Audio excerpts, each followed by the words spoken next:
2 Kings 4 from the Net Bible. Elisha helps a widow and her sons. Now a wife of one of the prophets appealed to Elisha for help, saying, "Your servant, my husband, is dead.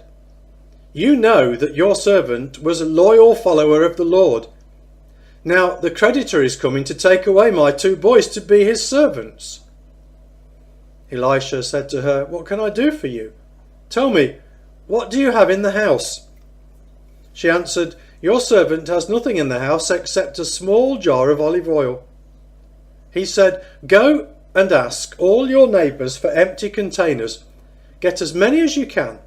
Go and close the door behind you and your sons. Pour the olive oil into all the containers. Set aside each one when you have filled it."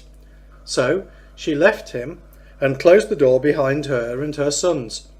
As they were bringing the containers to her, she was pouring the olive oil.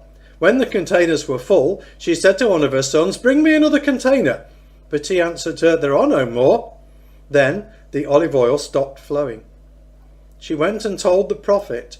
He said, "Go, sell the olive oil, repay your creditor, then you and your sons can live off the rest of the profit." Elisha gives life to a boy. One day Elisha travelled to Shunem, where a prominent woman lived. She insisted that he stop for a meal, so whenever he was passing through, he would stop in there for a meal. She said to her husband, "Look, I'm sure that the man who regularly passes through here is a very special prophet. Let's make a small private upper room and furnish it with a bed, table, chair and lamp. When he visits us, he can stay there." One day, Elisha came for a visit. He went into the upper room and rested. He told his servant Gehazi, "Ask the Shunammite woman to come here." So he did so, and she came to him. Elisha said to Gehazi, "Tell her, 'Look, you have treated us with such great respect. What can I do for you? Can I put in a good word for you with the king or the commander of the army?" She replied, I'm quite secure." So he asked Gehazi, "What can I do for her?" Gehazi replied, "She has no son, and her husband is old." Elisha told him, "Ask her to come here." So he did so, and she came and stood in the doorway. He said, "About this time next year you will be holding a son." She said, "No, my master. O prophet, do not lie to your servant." The woman did conceive, and at the specified time the next year she gave birth to a son, just as Elisha had told her. The boy grew, and one day he went out to see his father, who was with the harvest workers. He said to his father, "My head! My head!" His father told a servant, "Carry him to his mother." So he picked him up and took him to his mother. He sat on her lap until noon and then died. She went up and laid him down on the prophet's bed. She shut the door behind her and left. She called to her husband, "Send me one of the servants and one of the donkeys so that I can go see the prophet quickly and then return." He said, "Why do you want to go to see him today? It's not the new moon or the Sabbath." She said, "Everything's fine." She saddled the donkey and told her servant, "Lead on, do not stop unless I say so." So she went to visit the prophet at Mount Carmel. When he saw her at a distance, he said to his servant Gehazi, "Look, it's the Shunammite woman. Now run to meet her and ask her, 'Are you well? Are your husband and the boy well?'" She told Gehazi, "Everything's fine." But when she reached the prophet on the mountain, she grabbed hold of his feet.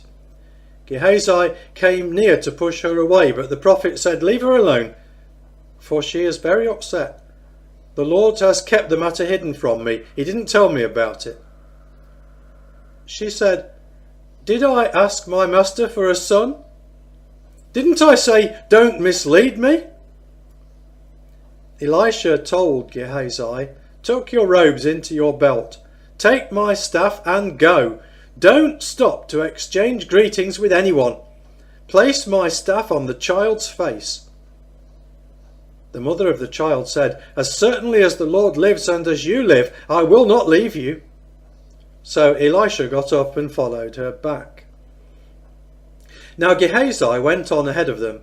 He placed the staff on the child's face, but there was no sound or response.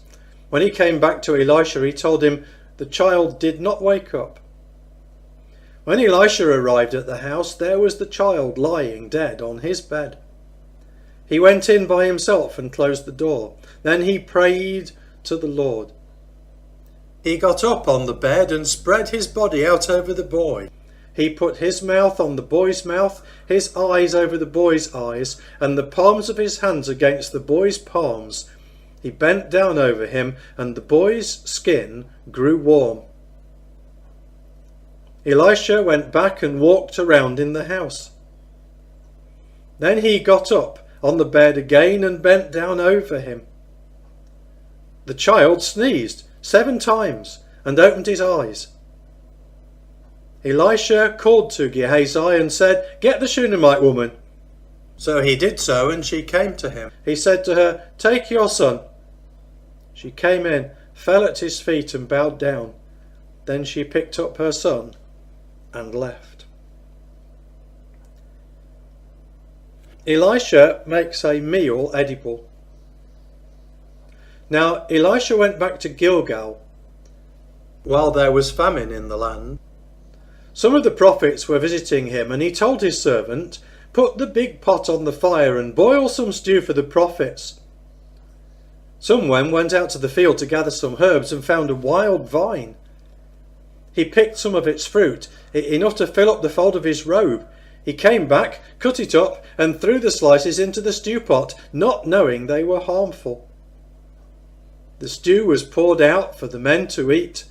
When they ate some of the stew, they cried out, "Death is in the pot, O prophet!" They could not eat it. He said, "Get some flour."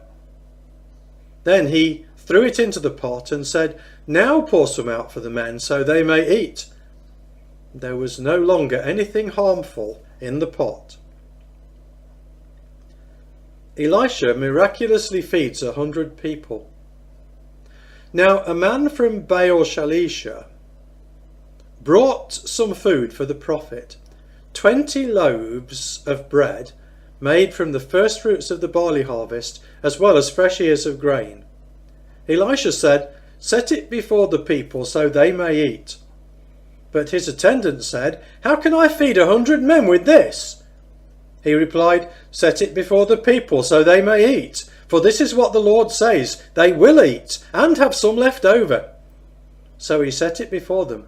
They ate and had some left over, just as the Lord predicted.